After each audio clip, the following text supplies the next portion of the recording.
இருக்கிறேன் அப்படின்னு ஆண்டவர் சொல்றார். ஏன் இந்த வார்த்தை சொல்றார் தெரியுமா? ஏதோ ஒரு பயம் உங்களுடைய உள்ளத்தில் இருக்குது. ஏதோ ஒரு காரியத்தை குறித்த பயம். ஒருவேளை ஒரு சின்ன வியாதி உங்களை பாதித்ததுனால இது கற்பனை பண்ணி பெரிய வியாதியாக இருக்குமோ, அப்படி ஆயிருமோ, இப்படி ஆயிருமோ, ரிசல்ட் எப்படி வருமோ பயம். ஒரு சின்ன பிரச்சனை ஆரம்பிச்சிருக்குது. இந்த பிரச்சனை பெருசாகிட்ட என்ன பண்ணுறது, இந்த மாதிரிலாம் இருக்குது, ஒரு சொல்யூஷனே கிடைக்க மாட்டேங்கிற பயம்.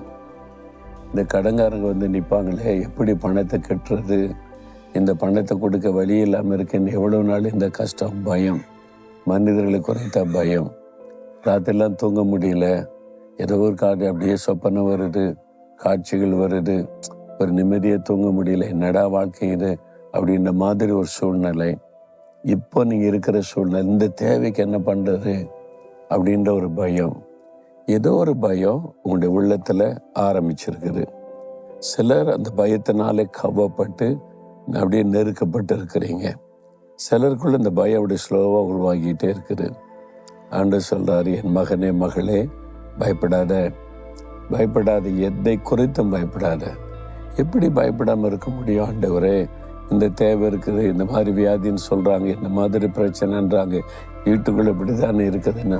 நான் இருக்கல, நீ பயப்படாதே, நான் கூட இருக்கிறேன், அவ்வளோதான். அவர் யார் கூட இருக்கிறார் சொல்கிறவர்? சர்வலோகத்தின் ஆண்டவர்.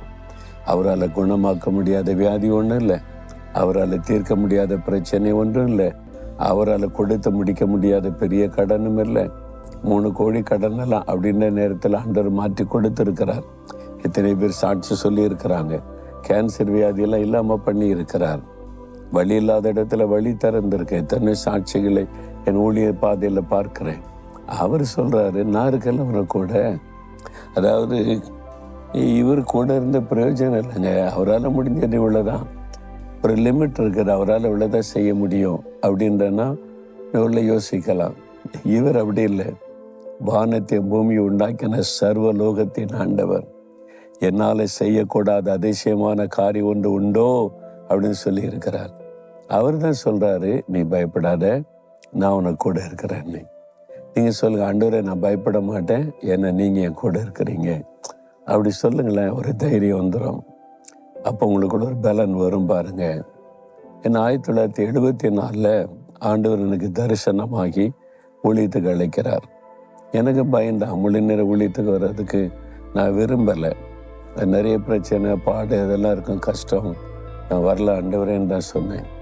அப்புறம் ஆண்டவர் நேரில் தரிசனமாகி, நீ எனக்கு வேணும், இந்த ஜனங்களை பாரு, இந்த மக்களை நான் ஆசீர்வதிக்கிறதுக்கு நீ எனக்கு வேணும், உன்னை கொண்டு நான் செய்யணும்னு பேசினார்.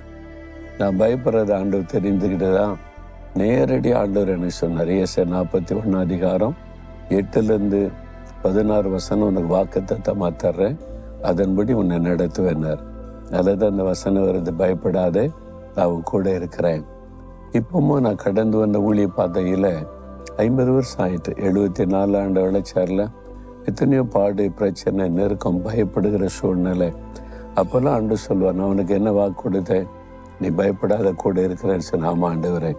நீ பயந்தபடி ஏதாவது நடந்திருக்கா? ஒன்றும் நடக்கலை. பிசாசு சும்மா பயமுறுத்துவான், நான் கூட இருந்து உனக்கு ஜெயம் தருவேன். இதுவரைக்கும் அப்படியே நடத்தி இருக்கிறார். உங்களுக்கு செய்ய மாட்டாரா? செய்வார், விசுவாசிங்க. அந்த வாக்குத்தத்தத்தை சொந்தமாக்கி, ஆண்டவரே நான் பயப்பட மாட்டேன், நீங்கள் என் கூட இருக்கிறீங்க அப்படின்னு சொல்லுங்களேன். இப்போவே ஒரு தைரியம் உள்ளத்தில் வரும். நீங்கள் பயப்படுகிற காரியம் ஒன்றும் இல்லாமல் போயிடும் பாருங்க.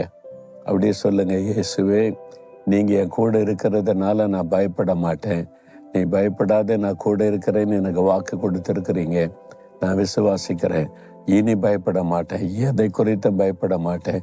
இந்த நான் பயப்படுகிற காரியத்தை நீங்கள் தலைகளை மாற்றி போடுவீங்க, நான் விசுவாசிக்கிறேன். இயேசுவின் நாமத்தில் ஆமேன்.